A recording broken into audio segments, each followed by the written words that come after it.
Michael Wall is a full-time student of choice and change and has been so for the last 18 years. He specialises in public speaking, workshop design and presentation. He's the lead facilitator and curriculum designer for numerous adult and teenage programs, the most noticeable being the Discovery program. How many people in the audience know of Discovery? Excellent. Okay, great. He is a master of easy, playful learning strategies. Since the mid-80s, he has played a large role in contributing to the lives of teenagers and parents alike. In 1992, he was invited by the United Nations to design and facilitate the Global Youth Summit, held in conjunction with the Global Earth Summit in Rio de Janeiro, Brazil. Michael is the author of the recently released book, an audio series entitled Live Your Dreams, Creative Keys to Extraordinary Results. This particular product comes with tapes as well as an excellent workbook, and I'll talk more about that after Michael has given his presentation.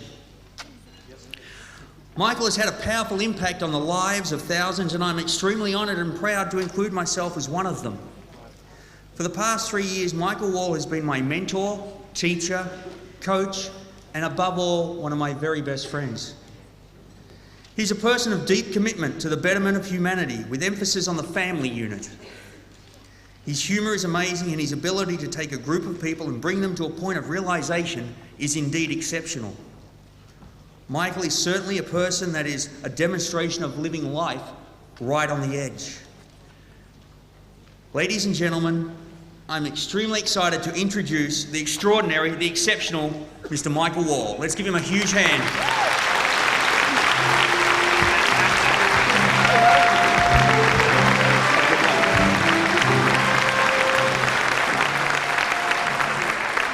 Hi, everyone. How many people are ready to have some fun today? All right, great. You came to the right place. Okay, so I asked you an opening question. Most of you said you'd like to have a lot of fun. So I'd like you to begin with kind of participating. One of the things that I'm here to do is invite you to notice how you participate in the game of life. So what I'd like you to do is raise one arm up in the air nice and high with one finger up. And the reason I'm doing that is because you're... How come only 3 people knew the answer? Because you're what? Number 1, thank you very much. Now, first activity completed, no problem. Pat 2 people on the back and say, that was easy. That was interesting. About 10 people did it. Everyone, please raise your right hand. I understand that it's okay to have fun today. Now pat 2 people on the back and say, good job. Okay, here's the next activity. It's real easy. Once again, put that finger up in the air. Now I'm going to ask you to be doing some things today that are a little bit different. Just to notice how you respond to different situations in your life. So what I'd like you to do is lean over to your right and put your finger right into the side of the head of the person next to you. Just leave it there for a moment, because what I'm going to invite you to do is to help this person increase their capacity for learning. We're going to help them open up some new pathways of learning in their brain. So what I'd like you to do, with as much fun as you possibly can and lots of sound effects, is just to drill some holes in their head. Go ahead. Some new pathways to learning. That's right. Do the person on the other side. Do the person on the other side of you. Yep. Yep, you might as well do the person behind you. Do the person behind you. Yep. Drill some holes. And get the person up front. Get the person up front while you're at it. Just drill some holes in their head. And give yourselves a big triangle of applause.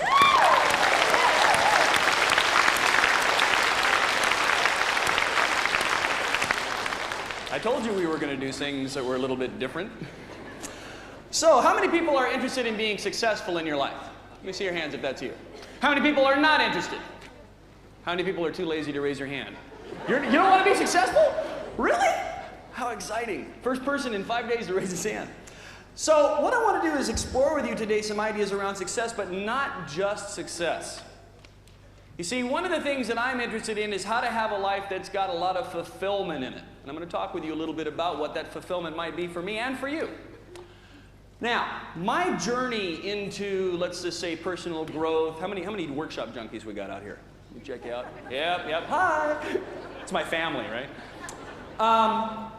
Started when I went to a class in college called Philosophy 101. Showed up on the very first day. The teacher introduced himself. Hi, I'm Mr. Smith. Mr. Smith told us a little bit about philosophy. He said it was a study of life and of living, of what it means to be a human being, how to have success, how to have satisfaction, how to have fulfillment in life. He went on to talk about the structure of the course, the kind of tests we'd have, the books we'd need, the way we'd be dialoguing or communicating about some ideas. He said something very interesting. He said, you know, based on my experience, by the end of the first couple of weeks, about 20% of you will tend to drift down towards the front rows. That 20%, those will be the people who are really curious. They're interested in getting the most they can out of this class. They're going to learn. They're excited. They're going to argue with me. They're going to have differences of opinion. But these are the people who want to maximize the value that they get out of the time that they spend in this room. He said the other 80%, based on having taught this class for a number of years, he says the other 80% tend to drift towards the back. There are people who maybe are not very interested. Maybe this is just a credit course they have to take. Maybe they feel like they have to be here and they don't really want to be. They tend to be people who just kind of hang out. Sometimes they distract the rest of us by talking or goofing off or doing strange things. And then he said, you know, I want to make a deal with that 80%. I want to make a deal with that 80%. Here's how it goes. Show up to class. Bring a book, bring a magazine, bring something to occupy yourself so you don't distract the rest of us. Don't distract us. Show up for class every day and I'll give you a passing grade. Immediately, hands shot up and said, what? Are you serious? You mean all we got to do is show up and you'll give us a passing grade? He said, I'm absolutely serious. And what he said next changed my life. What he said next set me off on an 18-year search for some answers, for how to live a life that gave me a sense of tremendous satisfaction, for how to have a life where I was effective, and I felt good about myself. I went through all sorts of philosophies and different theologies and religions and growth technologies. I participated, the amount of workshops I've done gets to be a little bit ridiculous when we list them all out. And I found some interesting things out. Certainly I learned a lot of life skills, a lot of strategies for being successful in life, but I also started to notice something. They were all saying the same thing.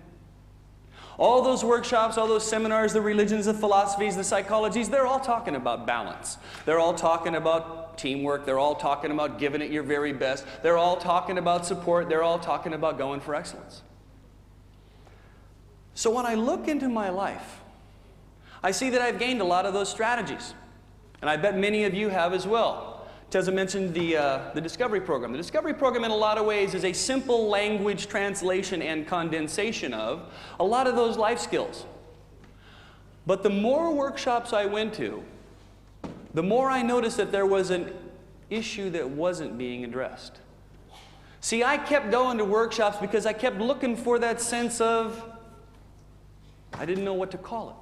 I had a sense that there was something missing, a sense of satisfaction, a sense of excitement, a sense of fulfillment that wasn't quite there in my life. I didn't know what it was. I didn't know where it was missing from, but I knew I didn't have what I thought I should have.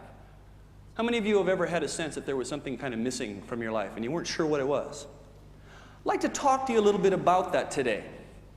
You see, I'm interested in us having fulfilling lives, in having the kind of life where you wake up in the morning and you're ecstatic, where you're excited, where you feel great about who you are. So I mentioned in the start that we wanted to talk a little bit about success. Now, when we look into society, and I'm going to kind of make a generalization because I'm part of the Western culture, when we look into our society, at the people who we think of as successful people, you know what I see? I see a lot of people who are successful. You get the idea? Success is like 50, 60, 70 hours a week on the job, 2 or 3 jobs. People working really hard to maintain that car and that house. People seem to be locked into working to maintain the things we've been conditioned to think mean success. So I have a little bit different definition of success. Success to me is free time. It's having free time in my life. Certainly, I like having a nice house and a nice car and some money in my pocket. But they don't mean a lot to me unless I've got the time to enjoy them, to explore the things that I'm interested in, to learn the things that I'm curious about, to involve myself in the relationship that really matters to me. But I tell you, having all those things, even having free time and not knowing how to fulfill that space. See, I've had the money and I've had the recognition and I've had plenty of free time, and it's still turned into boredom, sometimes a sense of loneliness. So I kept looking for what that was, what it was that really made a difference. See, when we look into the people that we know, think of all the ways that people are trying to fill that hole in their life, trying to find that fulfillment. We got people that are abusing drugs, drinking too much, watching lots of television. We got people who try to find that sense of excitement and satisfaction by watching television or going to the movies and seeing other people leading exciting and fulfilling lives. We see people going from relationship to relationship to relationship, trying to find somebody else to fill that gap. Now, a lot of those things are good quick fixes, but they don't tend to give us the ongoing sense of fulfillment and satisfaction that I think each and every one of us deserves. So I started to think, okay, where in my life do I feel fulfilled? What are some of the things that I do that when I'm doing them, I have a sense of excitement and satisfaction that something special is happening? Let me ask you kind of an odd question. How many of you like to play games? Like to play games, like to play sports, video games, card games, games where you're competitive with other people or competitive with yourself. What if we started to think of life as a game?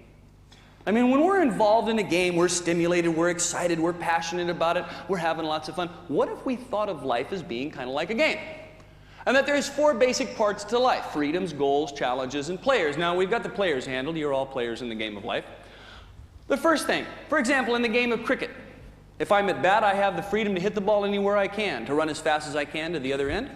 The people who are out in the field have the freedom to line up, to run, jump, dive, and do anything that they can to catch the ball, to be a success, to win the game. Just like that in life, we all have freedoms on how to play. One of the things that will be talked about over and over and over by all the speakers today is how you have total choice of how you think. It's the choices you make internally in terms of your beliefs and your attitudes, and externally in terms of your actions that determine the results of your life. And ultimately, we've got total freedom. We can play the game of life any way we want, any way we like. And it's those choices and it's those actions that determine the results that we get. Second part of the game of life has to do with goals. I think it's probably a fair guess that most of you have goals in life. We do want to have that nice house and the car. We want to have satisfying relationships. We want to do the things that give us that sense of fulfillment. Just like in cricket. When we're playing cricket, the goal is to score lots of points and win the game.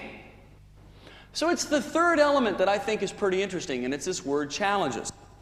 When I'm at bat, it's a pretty challenging situation. There's somebody that's running at me and he's going to bowl that sucker as hard as he can. And that's tough. I got to stand there, I got to keep my eye on the ball, I got to focus, I got to concentrate, I got to take some risk, I got to take some action. There are, 11 people out on the other team who are going to do whatever they can do to make it tough on me, to catch the ball, to throw me out.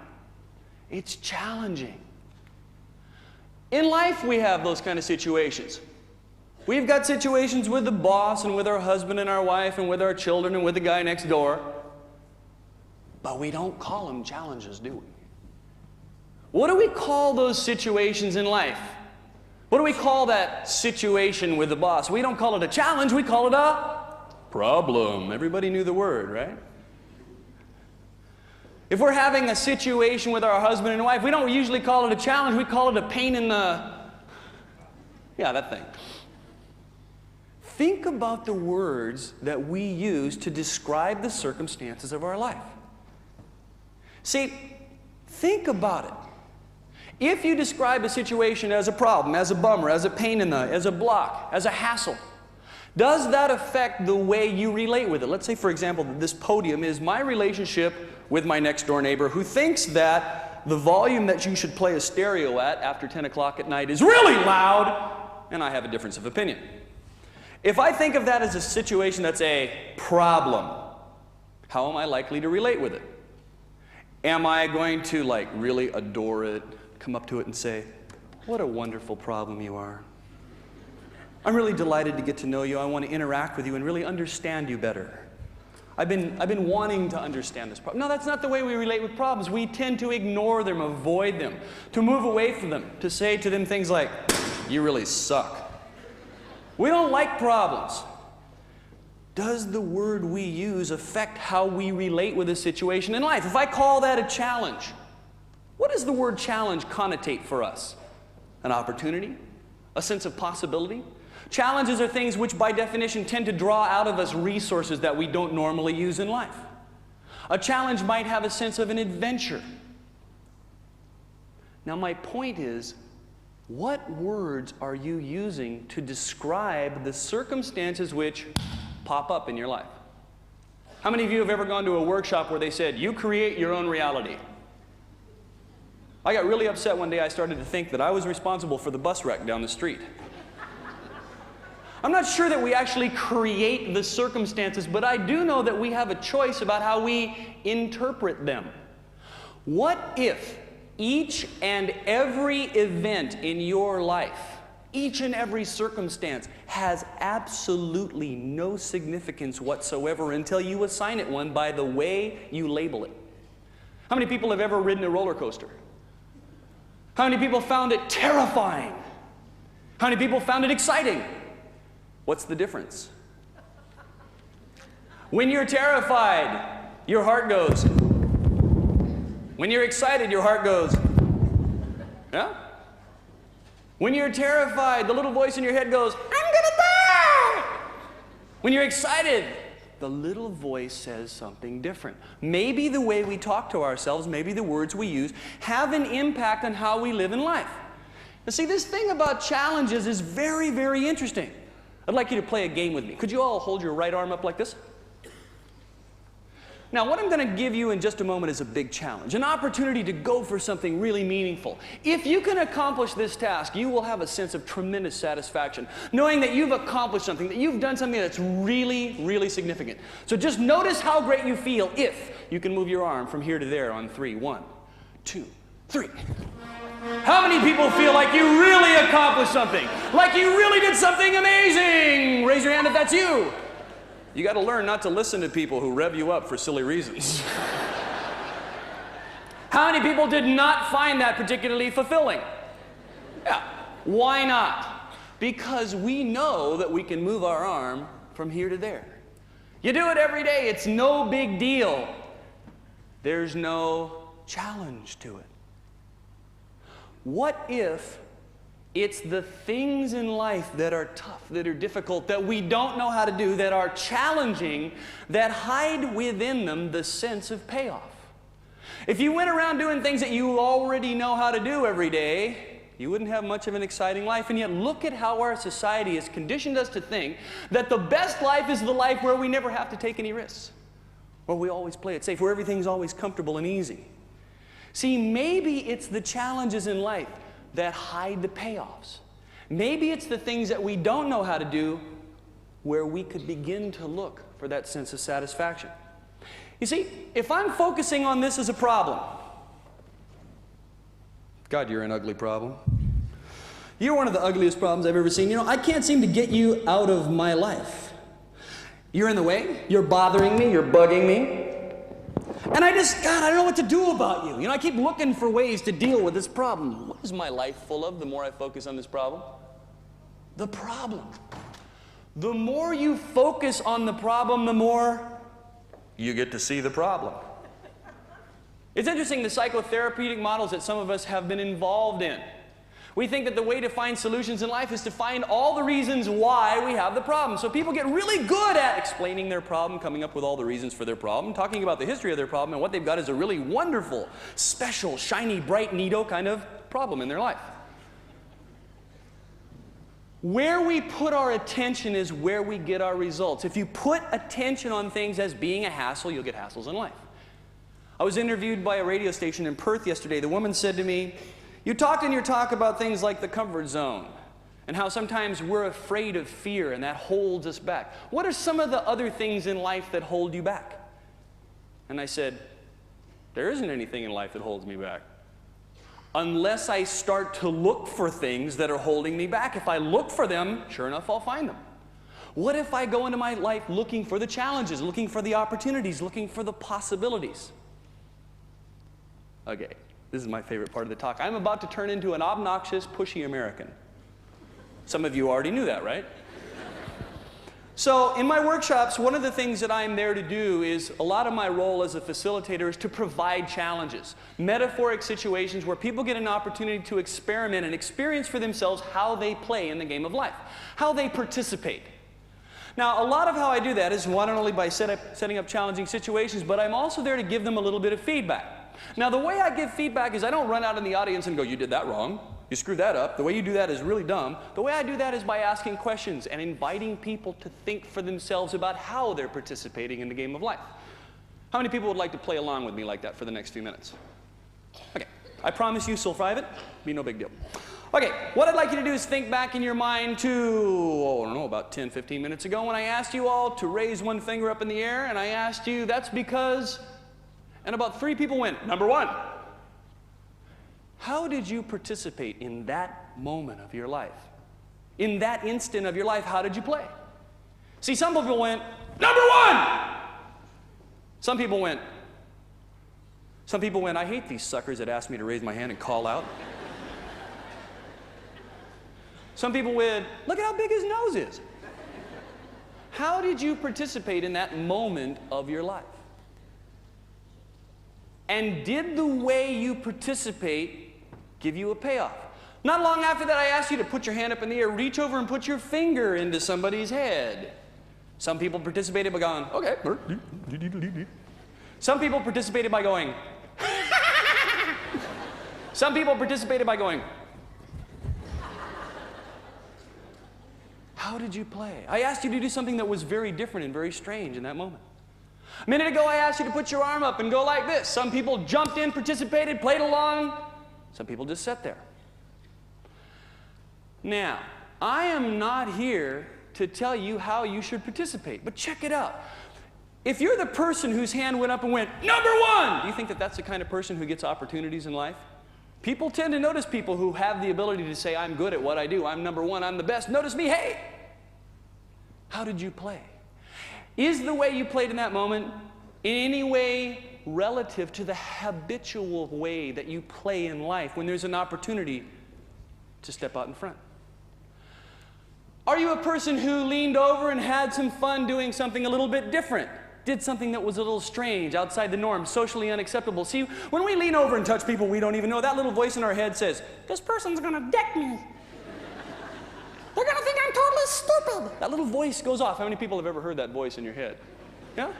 What if I look like an idiot? Uh-oh.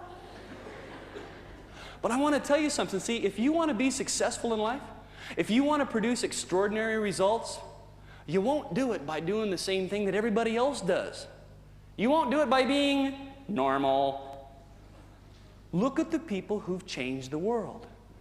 People laughed at people who did things that were real different. They laughed at Gandhi. They laughed at Jesus. Do you have the ability to do things that are a little bit different just to find out what happens? To see if you can get a different kind of result? Or are you caught up in what other people think and how you might look? Are you the kind of person who dove in and jumped in and played with that activity to find out what you learned? Do we learn things by just watching other people participate in the game of life? Sure we do, but do you learn more by involving yourself, by being actively participating and getting in there? I notice there's a significant number of you who are now doing this. I did not pay $100 to come in here and have some loudmouth American make me feel guilty. My goal is not about guilt. You see, I'm very clear that there is no right or wrong way to participate in my silly 3 little activities. There's no right or wrong way to play. I'm not telling you that the way you played was good or bad. I'm not telling you how you should have played. Like, I'm not here to should on you, right? How many people do not like to be should on? But the question is the way you played for the last few minutes in any way, shape, manner, or form indicative of the habits that you play in your life? And are they really useful for you given your goals and your dreams and your outcomes and the things that you want to have in your life? If I jumped off the stage and ran around and asked each one of you, did you participate in those activities? Did you participate? Did you participate? Some people would say, no, I didn't participate, Michael. And I want you to know something very clearly, everyone in this room, and all the people who were late. You all participated in that activity. Some people participated by getting in there and having lots of fun and learning as much as they can. Some people participated by sitting there and going, like Americans, pussy sucker. Some people participated by being late. You cannot not participate in the game of life. The only question is, how are you playing and is it useful for you in terms of your goals? You might wake up in the morning and say, I don't like my life sucks, I hate this day, I don't want to go to work. I refuse to participate. You get up, you go to the bathroom, you walk into your closet, you shut the door, and you stay in there all day. I am not going to participate, I've had enough of this garbage. You're still playing in the game of life. As long as you live, as long as you breathe, it's the actions you take, the choices you make, the beliefs that you hold, which determine your results. See, I'm real clear about how to be successful out there in the material world, how to get the things that we want to have. It's real simple. It's based on action. It's what you do that makes a difference. It's the internal actions of beliefs and attitudes, of thinking and planning. It's the external actions in terms of the actual specific things that you do in life that produce your results. Action. Now we're talking about action. Now action very quickly spills over into another category, which most of us have heard about in workshops or read about in books, which is called motivation. How many of you have ever gone to a motivational workshop? Yep, there was somebody really loud like me in the front of the room going, you can do it in your life. You can really be a winner. Is that really motivation? Probably not. A father gets off work one day, a little bit early in the afternoon, decides to go home and hang out with his young son, support him in doing his homework. Goes home to look for little Johnny, looks in Johnny's bedroom, Johnny's not there. Johnny's not in the living room, he's not in the kitchen, he's not in the bathroom, he's not in the backyard, he's not in the garage, he's not anywhere to be found. Finally, father goes out and looks behind the garage, and there, sure enough, is little Johnny, 11 years old, sitting on the woodpile, reading a copy of Playboy. Dad walks up and says, Johnny, what are you doing? How come you're not doing your homework? Don't you want to be somebody when you grow up? Don't you want to accomplish things? Aren't you motivated? Johnny looks at the magazine, looks at his dad, looks back at the centerfold and says, Dad, I'm not really sure what I want to be when I grow up. I can't wait to get started. I can't wait to get started. What if each of us woke up every morning with that attitude? I can't wait to get started.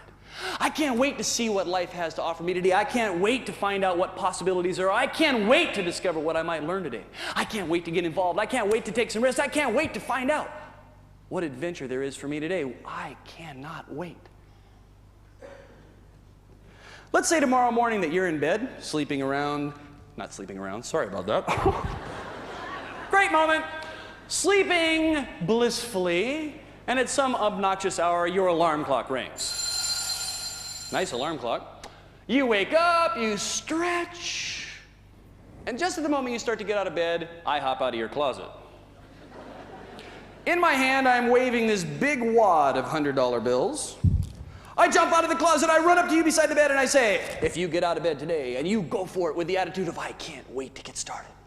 If you jump out of bed and you give everything you encounter today the very best you can, you never hold back in any way, shape, manner, or form. If you get out of that bed today and you live today like today is the last day of your life and you go for excellence in every opportunity, how many people could motivate yourself to get out of bed pretty excited tomorrow? For $100, for $1,000. How many people could do that? See, we all could. We all could. But you know what? I won't be in your closet tomorrow morning. But the way you get out of bed tomorrow will give you a payoff just as sure as $1,000 in your hand. See, if you get out of bed tomorrow and your level of motivation looks like this, I have to go to work again. I hate my job. I hate my boss. The water cooler doesn't work anymore. Then you'll have a life like that tomorrow because that's the filter that you'll experience your life through. That's the payoff you'll get. We look at people in life and we see people who are motivated, they're energized, they're psyched up, they're pumped, they're always going for it, they're taking the risks, they're taking the actions, and we go, there's a motivated person. That person's got what it takes. That person's something special. You know what? That person's a schmuck just like the rest of us. That person wakes up with hangovers. That person fights with their husband or wife. That person's children comes home with lousy report cards. They've got a huge mortgage. The only difference between the people who we see are very motivated and some of the rest of the people in the world is that the people who are really motivated know that motivation is what you do on the lousy mornings. It's what you do when you don't wanna. It's what you do when you feel lousy. They've got that sense of pulling themselves up the bootstraps. See, we all know intellectually where motivation is supposed to come from. It's supposed to come from inside. But we've been conditioned to believe that our parents will motivate us to be successful in life, that the teacher will motivate us to learn, that the spiritual leader will motivate us to have a good spiritual life, that the boss will motivate us to be excellent. Does motivation have something to do with fulfillment? Does that ability to pull yourself up by the bootstraps, even when things are tough, does that make a difference in life? See, let's go back to the conversation about fulfillment. Where does fulfillment come from? How can we have that sense of consistent satisfaction, consistent sense of something special? Certainly, fulfillment comes about as a result of accomplishing the things that we set out to do, of achieving the goals, of doing what we planned. But you know, for most of us, it isn't going to happen that every day of our life we're going to wake up and go, yes, today's the day I'm going to achieve something amazing today. We don't have that opportunity every day. So where can we get that sense of fulfillment? Now, I'm going to tell you right now what I think it is. I don't know if I'm right or wrong or good or bad, but I know what's useful in my life. When I tell you, most of you are going to go, are you sure? Because what I'm going to share with you, we've been conditioned to think very differently about. See, what I've discovered in my life is that that sense of consistent fulfillment, that sense of consistent satisfaction comes about when I fill my life with learning. When I'm learning something, thinking about the last time you learned something that you were really passionate about, something that you were excited about. Remember what it was like when you were in the process of doing it? How totally focused on that you were. How stimulated you were. How excited you were. How completely involved and caught up in it. Now, I'm talking about a different kind of fulfillment than what happens when we actually master doing the computer, or we master public speaking, or we master whatever we've set our mind to. I'm talking about the fulfillment that comes out of being involved in a process of learning that stimulates us. Learning is something that's very near and dear to my heart. See, we think of learning as something that kids do. Most of us got to the last day of school, we said something like this: thank God that's over. I'm sick of learning. We were taught to believe that by the time we got out of school, we had learned everything we needed to know to be successful in life. Most of us have discovered that we didn't learn everything we needed to know.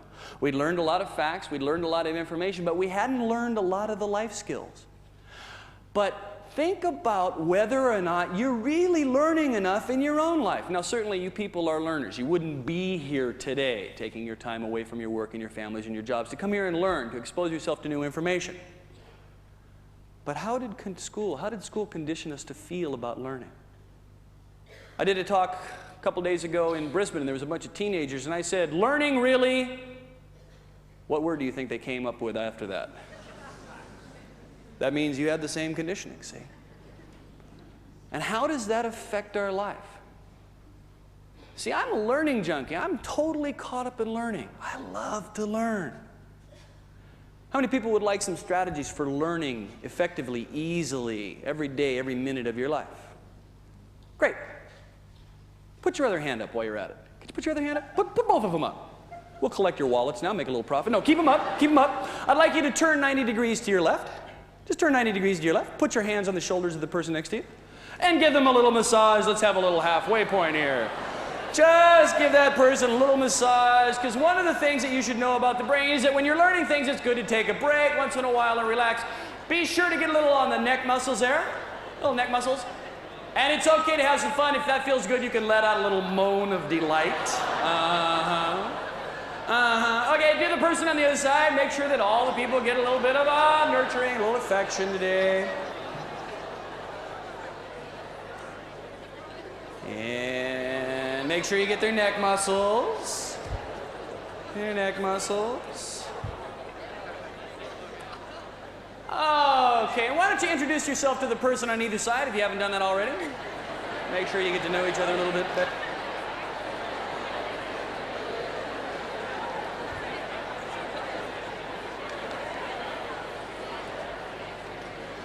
And if you're an attractive, well-dressed, really intelligent, and motivated person, I'd like to have your attention again.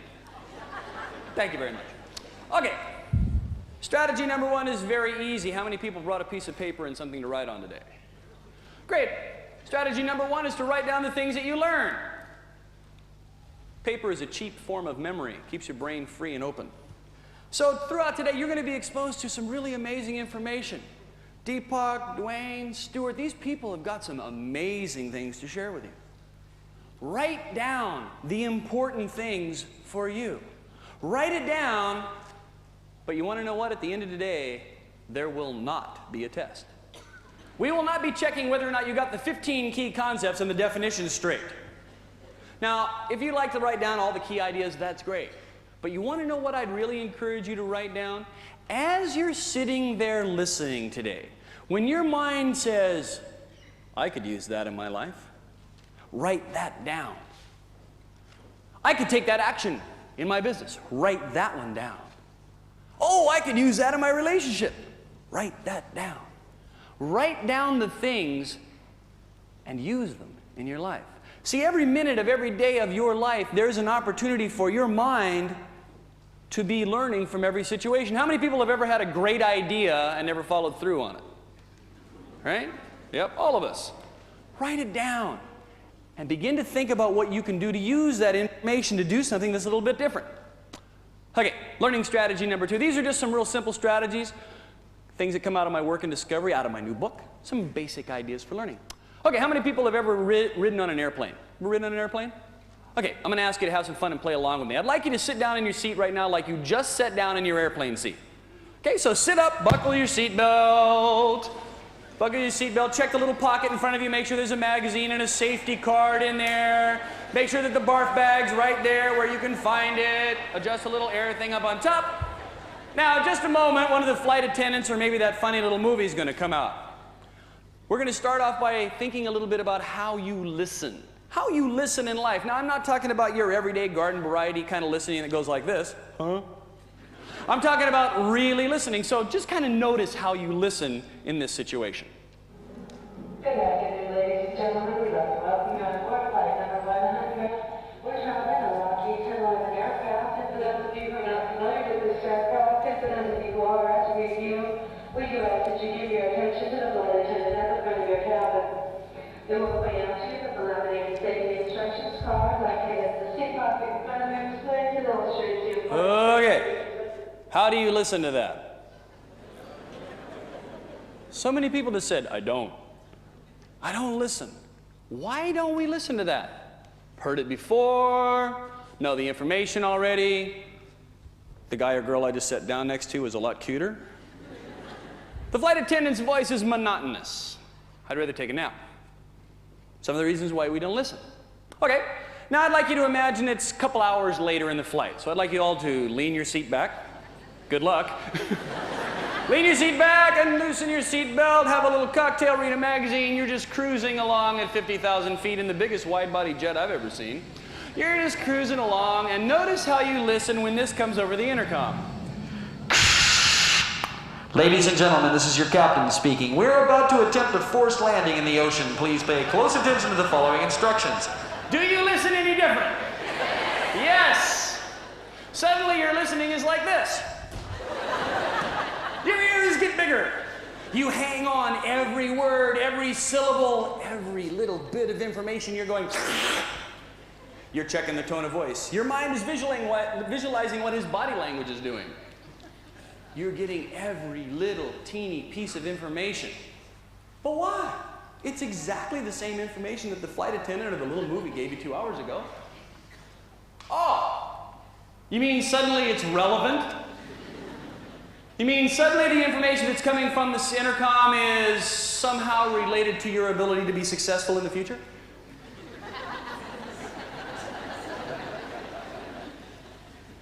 It's important now. But I have a question for you. Why wait until life provides you with a disaster to wake up, to really pay attention. When the captain spoke, you came and gave a quality of listening which I call life and death listening. Why not listen that way the first time? Tell you what, if my plane ever starts to go down over the ocean, by the time the captain's into the second sentence, I've got that thing on. I'm pulling the pull-to-light tabs, I'm reaching for the oxygen mask, and I'm heading for the, because I paid attention the first time.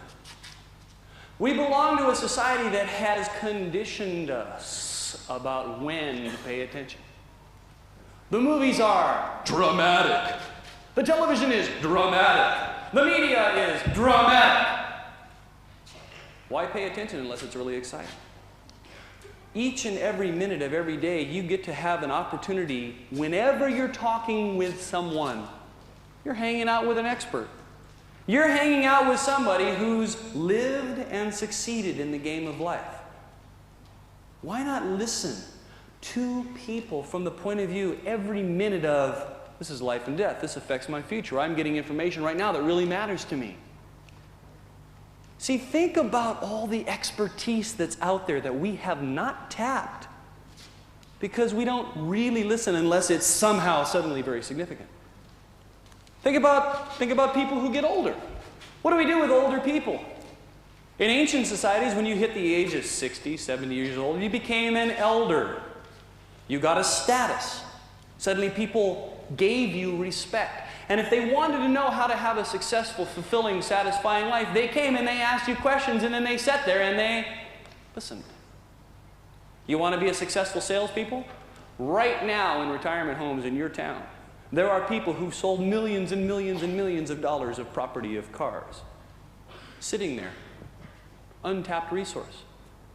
Why was it at the age of 36 I found out that my grandparents operated a restaurant very successfully in their 20s?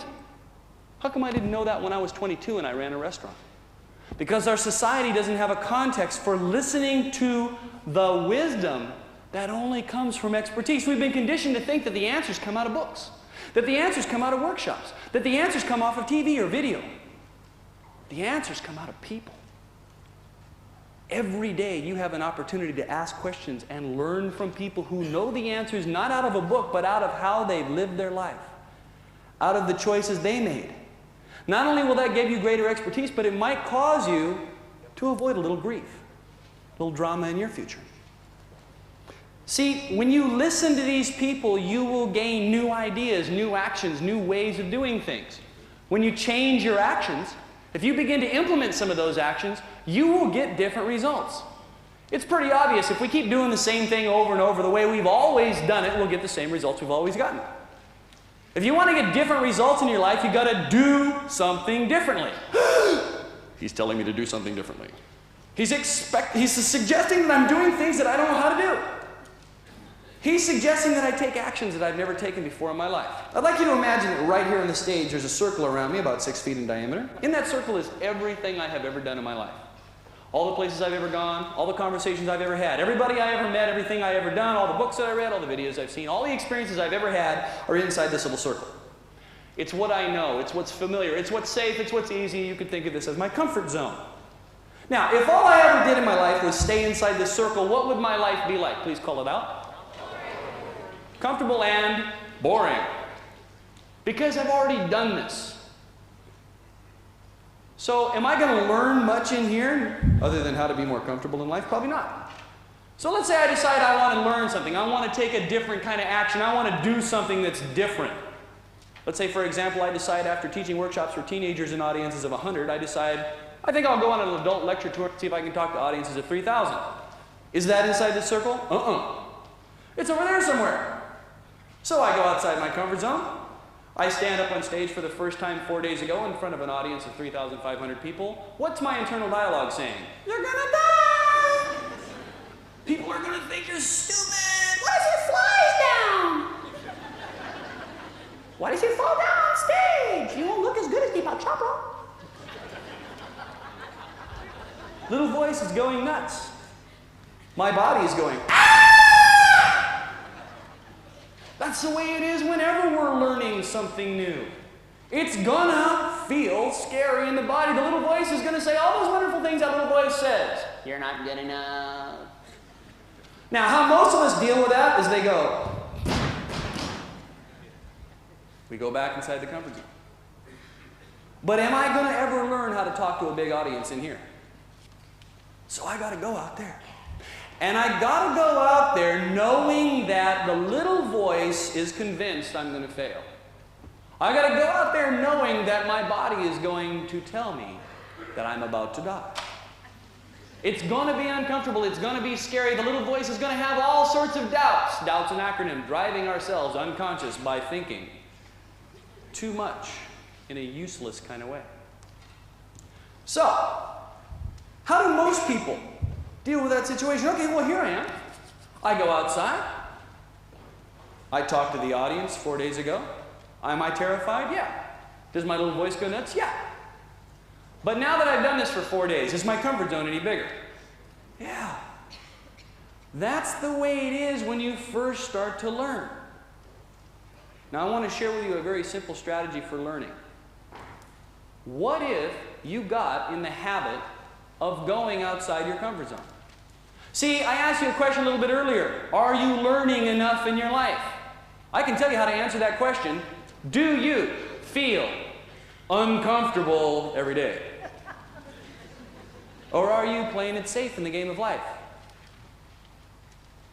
The way to tell if you're learning something is to keep doing things that challenge you. The way to know if it's challenging enough is to find out if the little voice is going, you're going to die. Get the relationship? The more I go outside the comfort zone, the more I go out and take actions and do things that I've never done before, the pretty soon that circle gets a little bit bigger. But something else very interesting starts to happen. See, the way I can do some of the things that I've been able to accomplish in my life is that I've gotten comfortable with the idea of being uncomfortable. I'll say that again. As a learner, the people who are successful in life are comfortable with the idea that they're going to be terrified. They're comfortable with the idea that they'll probably screw up the first time. They're comfortable with the fact that their body is going to be going, ah!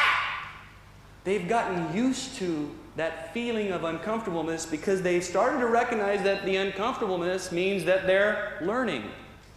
It's their cue to know that they're doing something that really matters. And yes, the little voice will go crazy. You see, that little voice goes nuts. It's going to show you a little bit more about how this learning thing works. I'd like you to cross your arms like this, please. For those of you who don't like me, this is your big opportunity. Now, that was easy, right? No big deal. We do it all the time. It's comfortable, it's easy, it's safe. You do it unconsciously. I'd like you to look down and notice which arm is on top, which arm's on the bottom, which way your hands are hooked.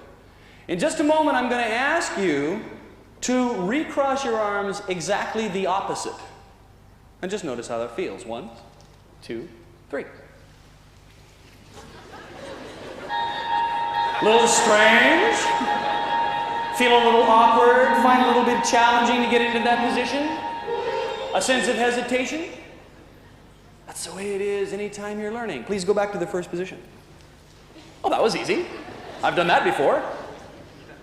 We can always go back to where we begin. Please go back to the second position. For some people, that was a little easier the second time. That's usually the way it is. After we do something once, we go do it again, and it gets a little bit easier. Some people find this a little uncomfortable. Some people right now are going, well, I go back to that first position. Okay, go back to the first position. And go to the second position.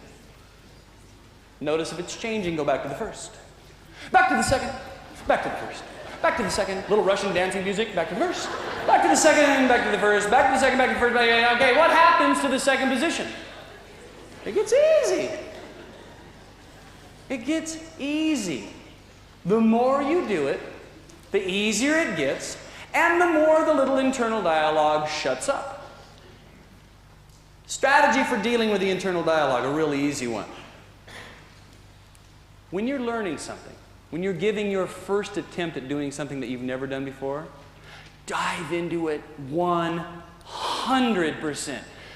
Dive on it. Throw yourself at it. Give it everything you've got. Put all your resources into it. Dump your energy into it. Give it everything you've got. It'll drown out the internal dialogue. But you want to know what? That's not the way most of us have been brought up to think that you learn something.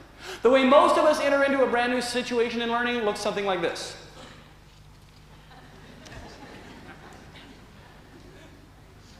Why? Why do we hesitate? We've been brought up in a society that conditions us to think that if we do it at all, we better do it perfectly. We better do it right the first time. We better have it all together. We better be under control. Now, if you and I were little birds, and we were right up here at the edge of the nest, ready for our first flight, human beings think that your first flight should look like this. Da-da-da-da! Da-da-da-da! Do little birds fly that way the first time? No, they go. Human beings learn the same way. We don't get it right the first time, every time. Sometimes learning includes some flopping. So I'd like you to think for a minute. What is 100%? What does it really mean to throw myself into something? To really give it everything I've got? For about the next 5 minutes, I'm going to invite you to pretend that you are all world-class 1,500-meter runners. You've all been practicing and focusing and planning and training to run in the Olympics. Now, for this little activity, I'd also like you to think about the possibility that this could be a metaphor for something in your life that you have as a goal. Something that you're wanting to accomplish, something that you're wanting to achieve, whether it's in business or relationship or school or wherever it is that you're going for a particular goal in your life. A place where maybe you're competitive with other people or you're competing with yourself to see how well you can do it. You arrive at the Olympic trials and you do great. You qualify. You go to the Olympics. You're ready to run the perfect race. You've got your strategy. You've got your plan. It's all under control. You know what you need to do. You run in the qualifying heats. Perfect. Your strategy works. Excellent. Everything under control, just the way you planned it.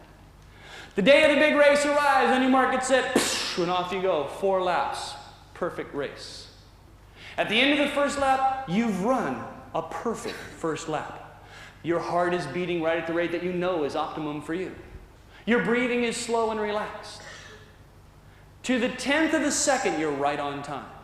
By the end of the second lap, you're running the perfect race. Everything is under control. It's just the way you planned. Everything's going perfectly. Heartbeat, breath rate, 10th of a second, right on the money.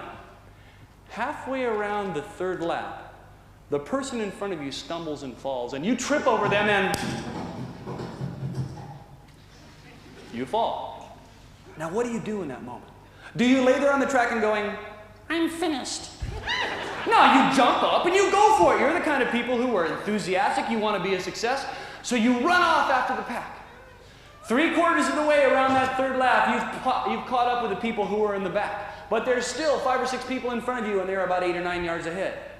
You push yourself even harder. You reach even deeper into your 100%. You give it everything you've got. By the end of the third lap, only 1 lap to go, there's only 3 people ahead of you, but there's still 4 or 5 meters out in front. You're making it up. You're catching up. You're gaining ground, but it's costing you. You've had to reach deeper than you're usually accustomed to reaching. You're having to push yourself even harder than you normally push yourself. Your breathing's starting to get ragged, your heart's starting to pound, your head's starting to pound, your legs are starting to burn. 1/4 of the way into the final lap, you've caught everybody but the first 2 people, but there's still 2 meters in front of you, and you're pushing yourself harder than you've ever had to push. You're reaching even deeper into resources that you normally never pull out. Your legs are burning, your head is pounding, you're out of breath, you're pushing, pushing, pushing. By halfway around that lap, you catch up with the leader. You're side by side. You think, I've got a shot at it. Just at that moment, the leader starts his or her final kick. They reach into the energy that they've been saving in reserve and they start to pull away. So you have to reach even deeper.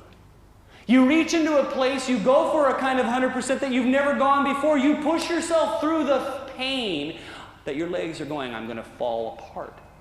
Your breath's out of breath, your head's pounding, everything's out of control. 1/4 of the lap to go. You're side by side with that person. You're pushing, you're struggling, you're hurting, you're dying, you're gasping, you're panting, and you keep hanging on in there. You pull even deeper into that 100%. You're going for resources you didn't even know you had.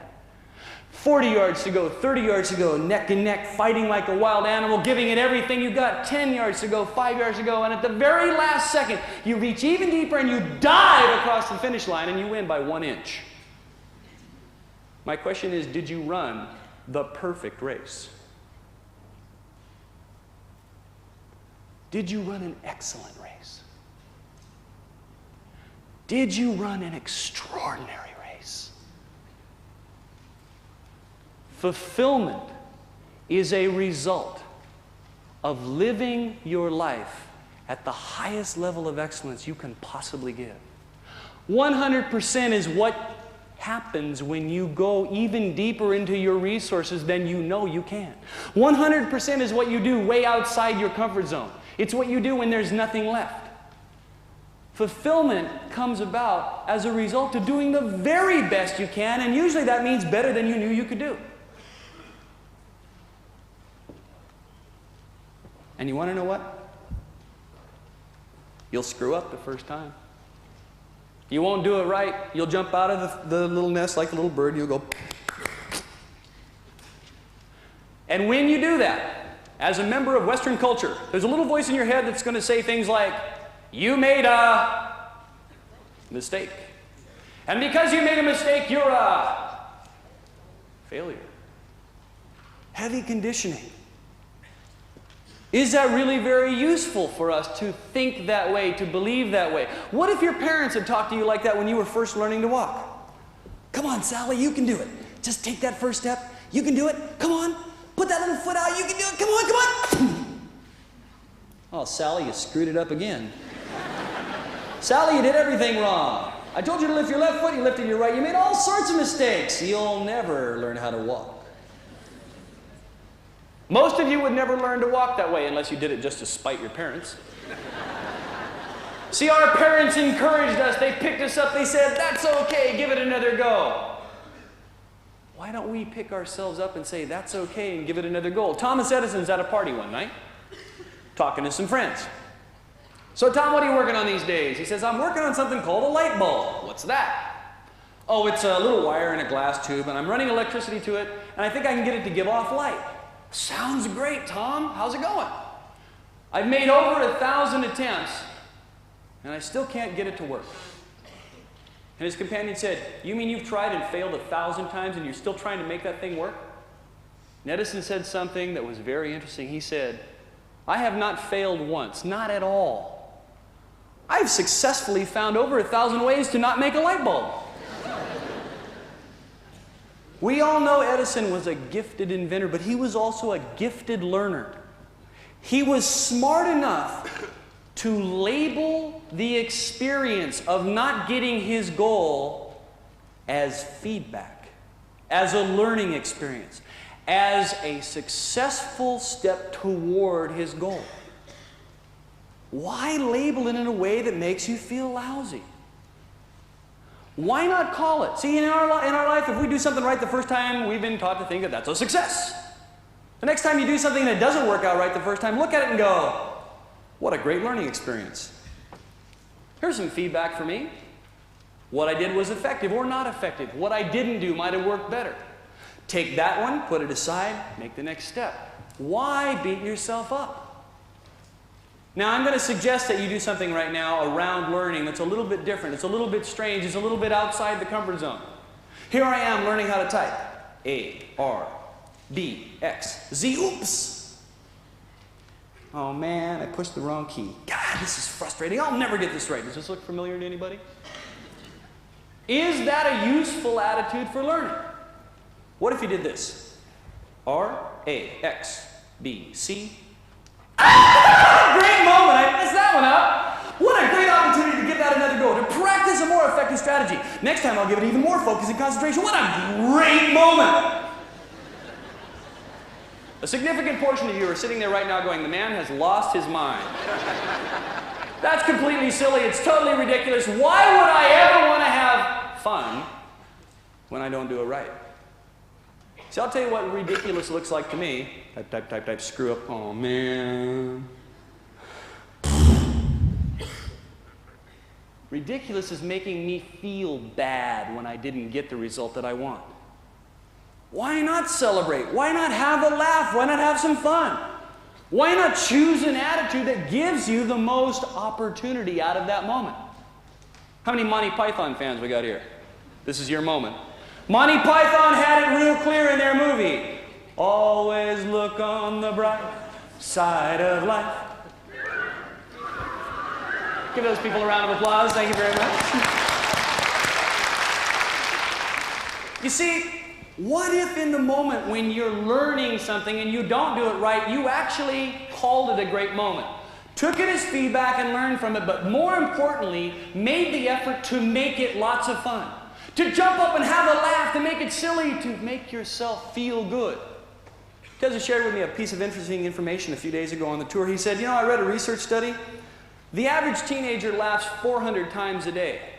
The average adult, 15. Have we grown up to believe that being successful requires us to be serious? Have we grown up to believe that being an adult means we have to be kind of boring? Have we grown up to be adults? Why not have fun when you're learning? Why not choose an attitude that's useful for you? A farmer one day is out in his yard digging a hole to plant a tree. He digs, and suddenly the earth gives way and he falls 10 feet down into his cesspool. Oh joy. Now luckily he lands on his feet. It's only about this deep. What's the farmer's internal dialogue say? It's right there in the front line. It's not fair. It's not fair this has happened to me. And a lot of times in life, it's not fair what happens to us. But he thinks, okay, so what? Now what? So what? I'm down in the cesspool. I can't change my past.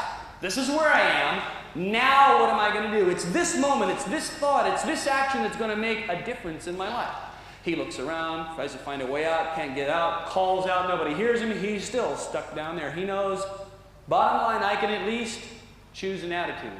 And there in the dark, all by himself, he thinks, at least it's just up to my chin.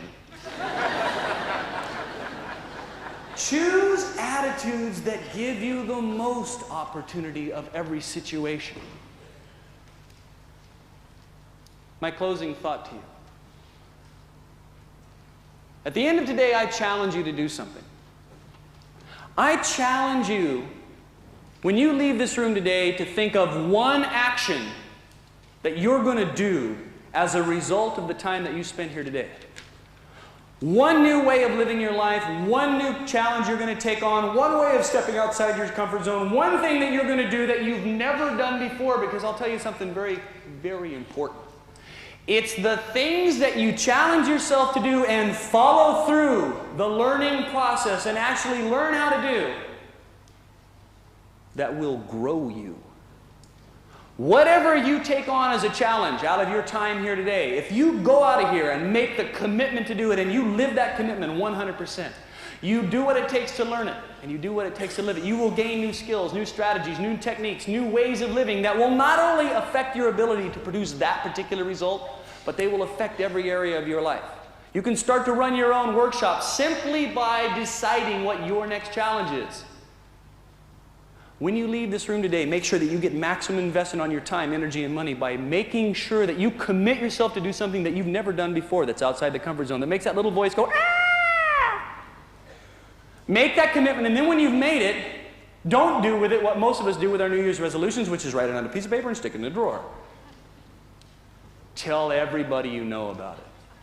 Tell your husband, tell your wife, tell your best friends, write it on your car, paint it on your forehead. Make sure that everybody you know knows what you're committed to do. And that way, if you wimp out, they'll go, wimp. Set it up so that you get some real support in your life, so that people will put some heat on you to do what you know in your heart you're capable of doing. Real commitment is kind of like jumping off a diving board. You're not really committed until you're out there in midair and you can't turn back. Making your commitment publicly ensures that you cannot turn back.